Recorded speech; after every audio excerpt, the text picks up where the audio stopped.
간병인이 평일에만 오기 때문에 주말은 형제 자매가 서로 순서를 정해 고향의 아버지를 찾아 뵈었다.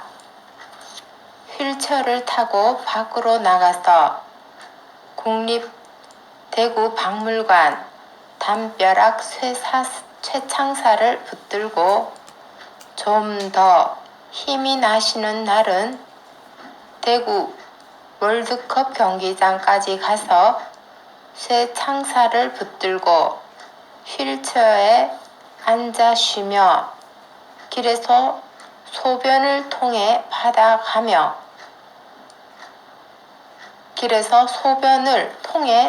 받아가며 비틀비틀 걷기 연습했다. 밖에서 걸을 수 있는 체력을 만들기 위해 집에서 쉬지 않고 운동을 하셨다.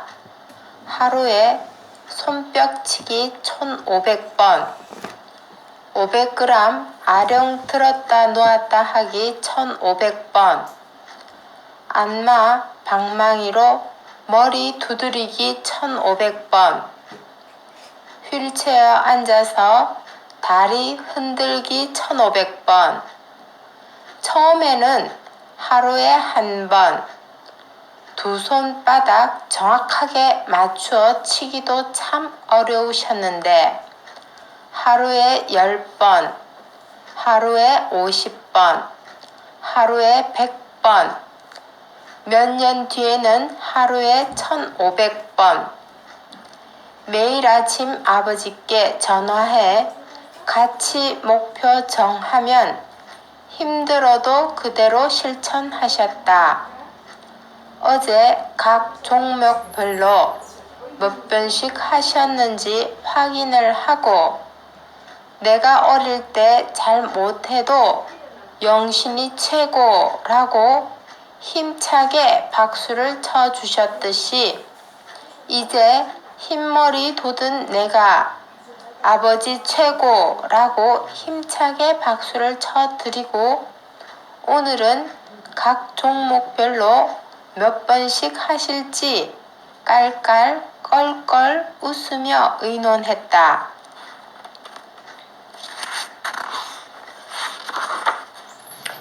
매일매일 우리는 비장하게 조금씩 횟수를 늘려 나갔다. 그리고 매 순간 아버지께서는 처절하게 실천하셨다. 매일 아침 아들과의 약속을 지키기 위해 티끌 모아 태산을 만드셨다.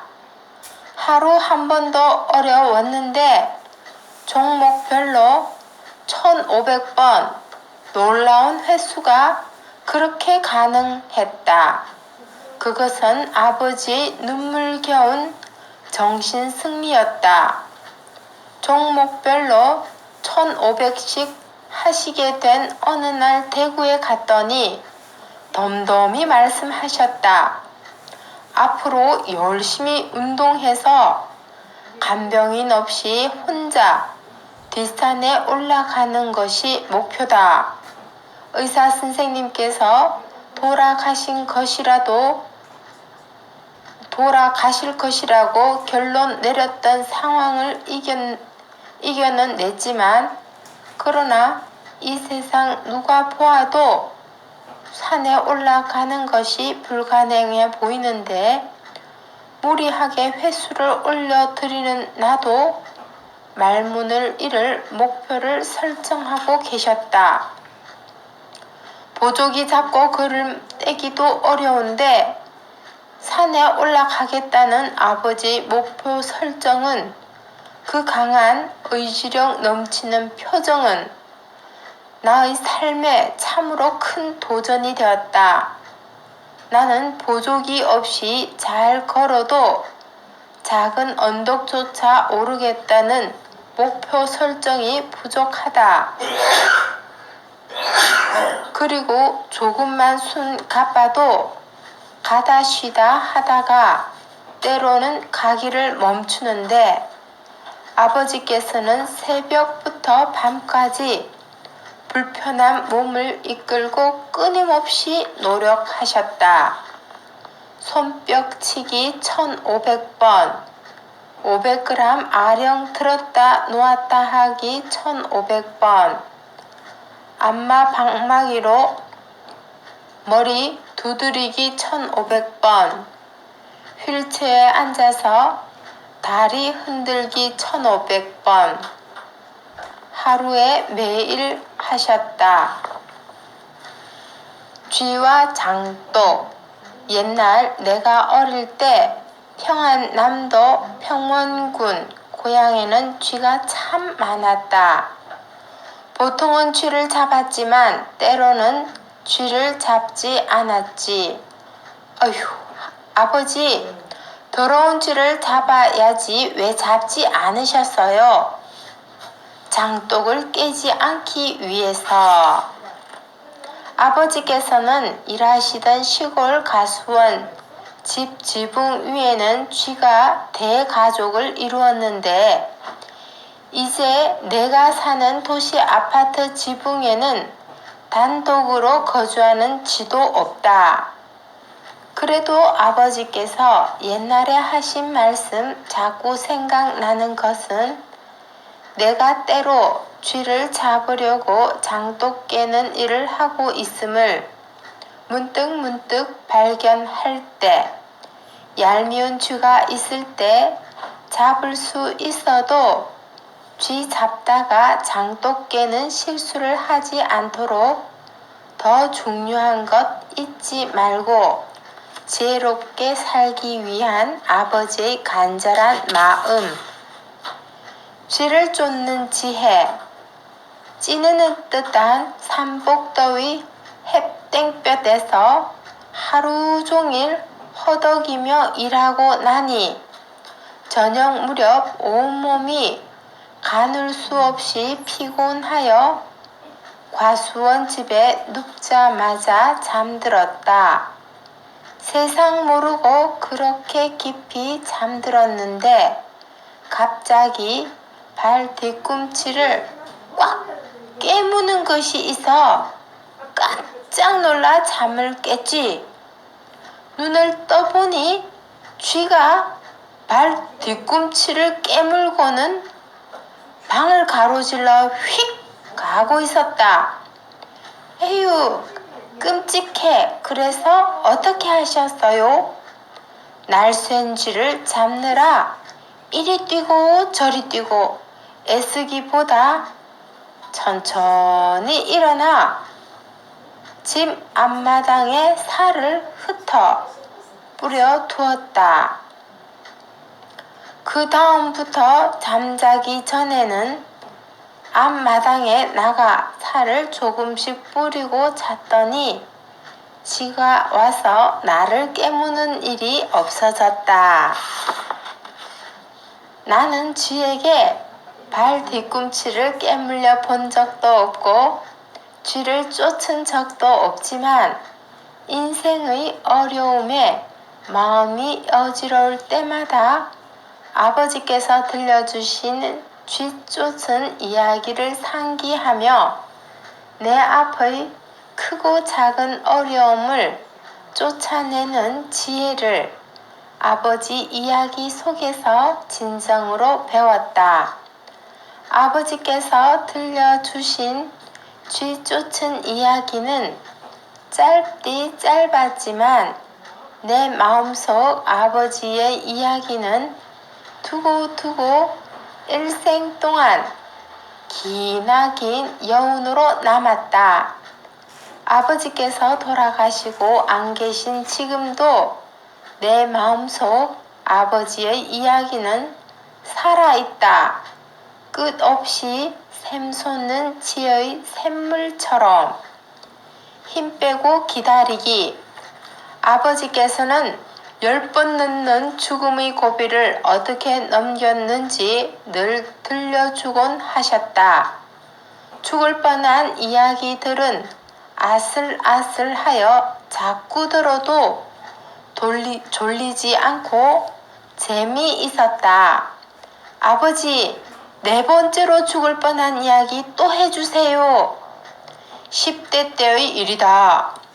친척이 놀러와 보통 강가에 미역 감으러 가자고 했다.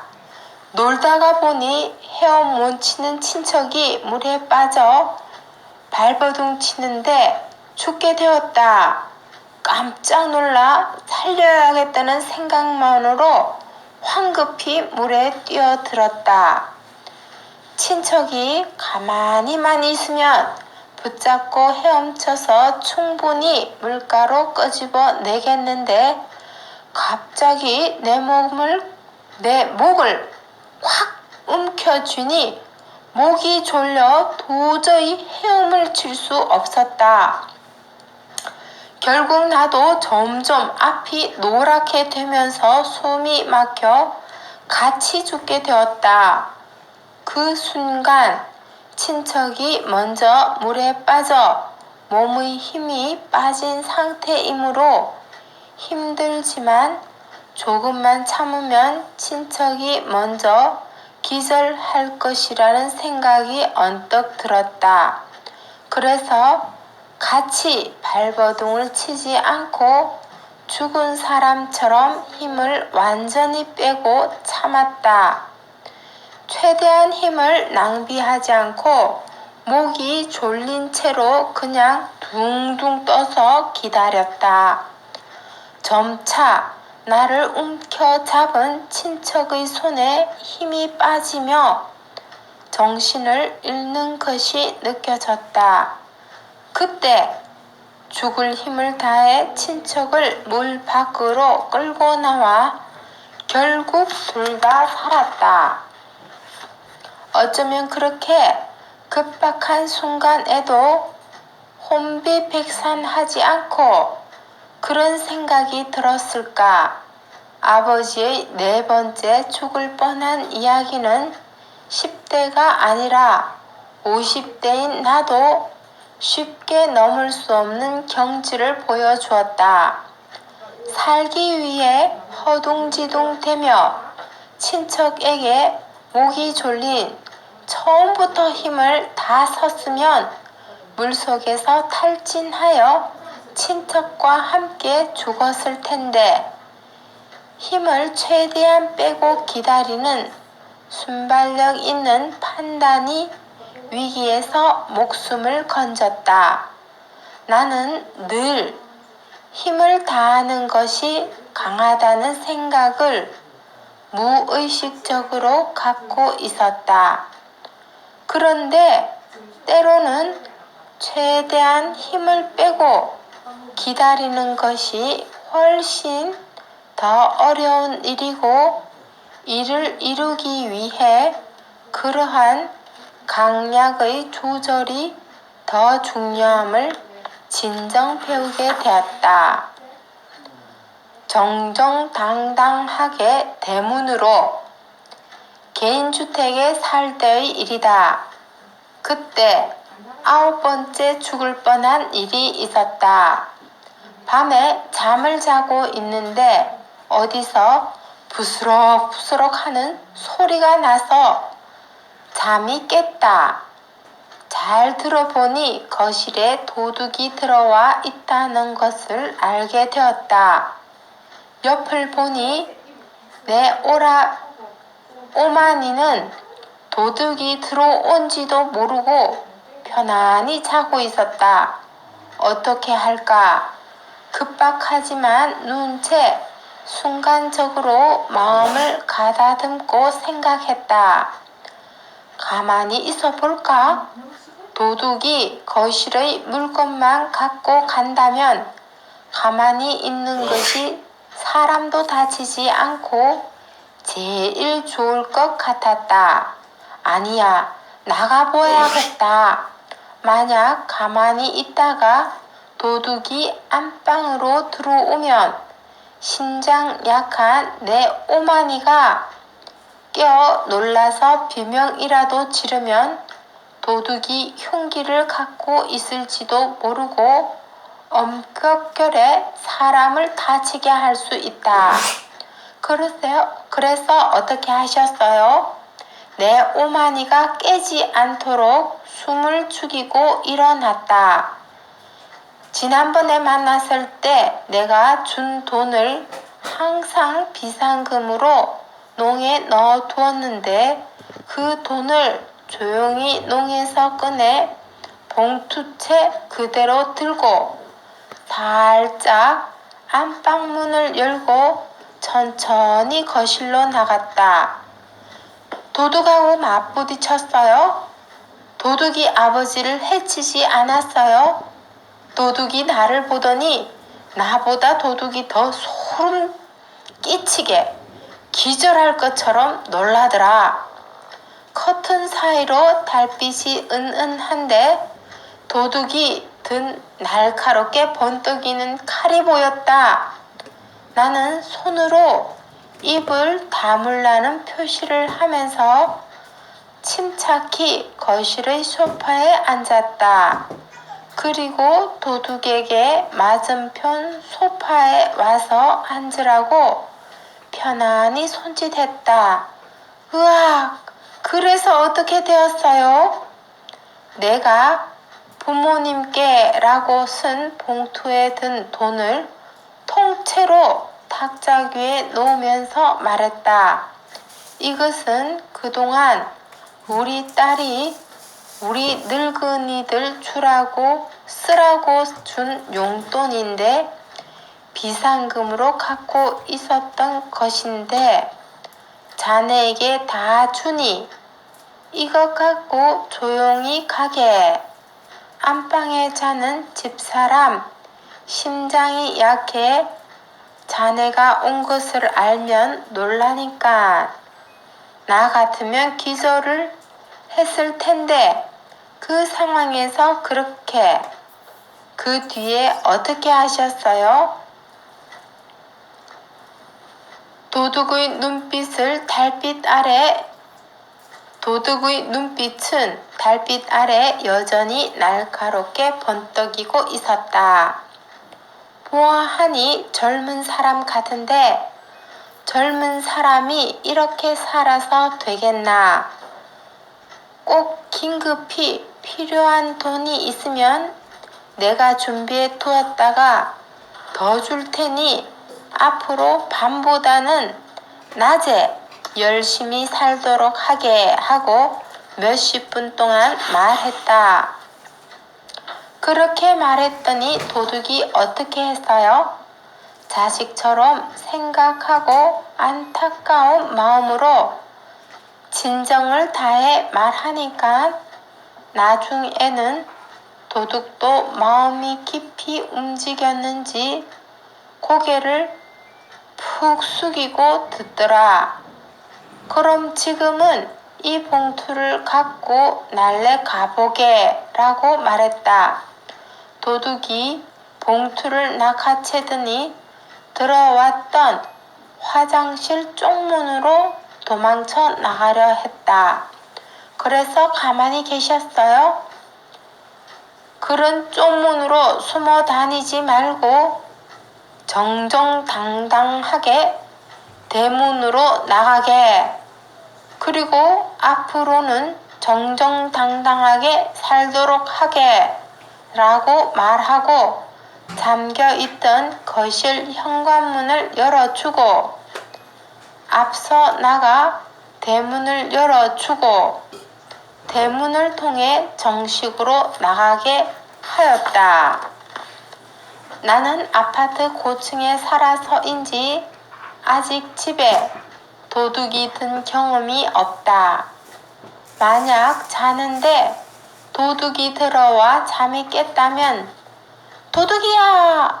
소리 지르지 않는다 해도 속으로 사시나무 떨듯 하면서 겉으로는 쥐 죽은 듯 가만히 누워서 자는 척 마비된 심장처럼 얼어붙어 꼼짝 못하고 있었을 것이다.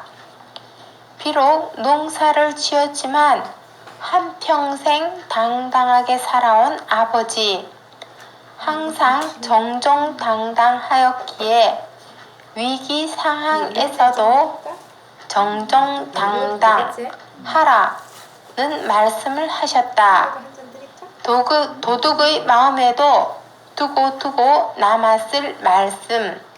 나는 화장실 열린 쪽문으로 숨어 다니는 도둑은 아니지만 도둑놈 같은 심보가 턴금만침이라도 발동할 때면 정정당당하게 살아라는 아버지 말씀, 지금도 서리발처럼 카랑카랑하게 비굴해지는 마음속 심장 저리게 울려 퍼지고, 내가 그렇게 졸랑대는 사람은 아니지만 뜻밖의 상황에 당황스러울 때면 달빛 아래 마주 앉아 칼든 도둑을 감화시킨 아버지 침착하심, 지금도 쩌렁쩌렁하게 느껴지는 것 같다.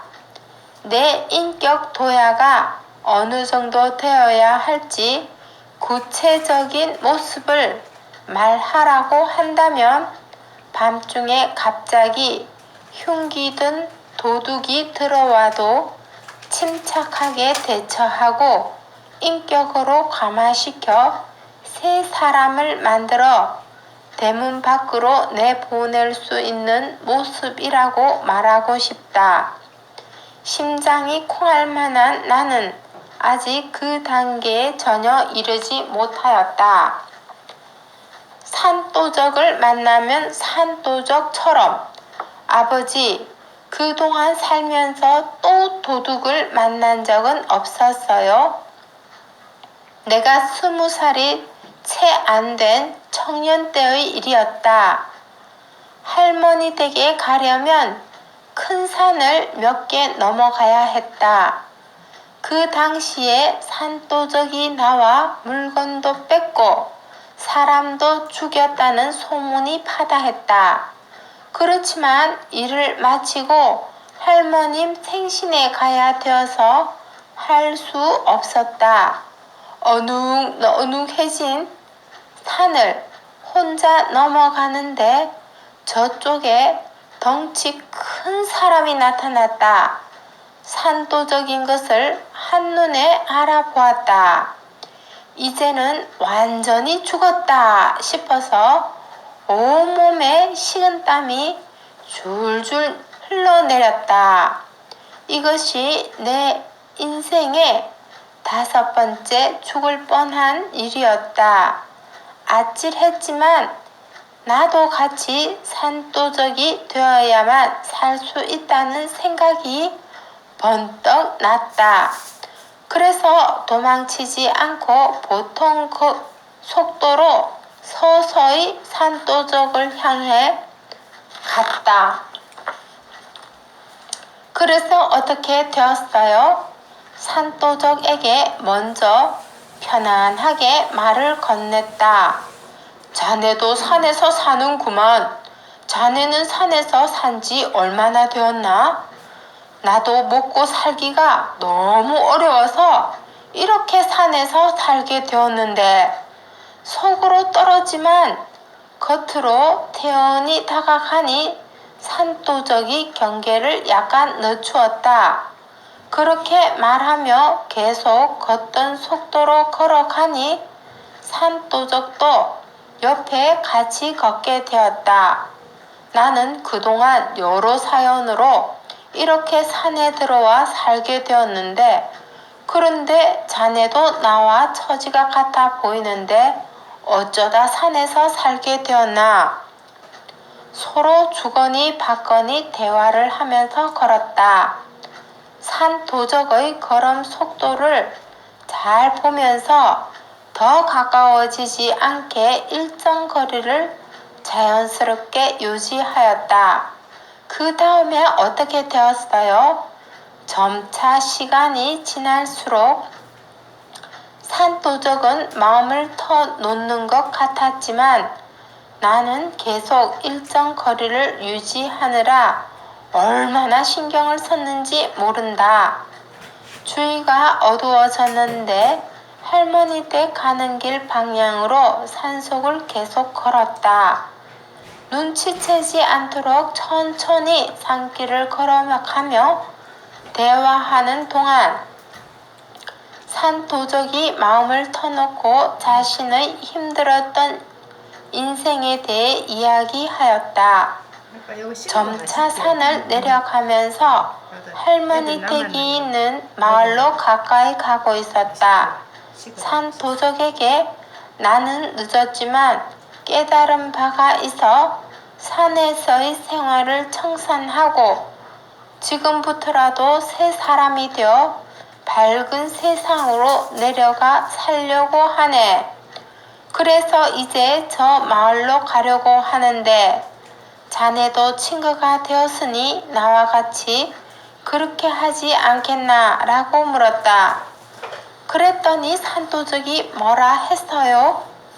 산도적이 한참을 말없이 걷더니 나는 그냥 산에서 계속 살겠네 라고 했다.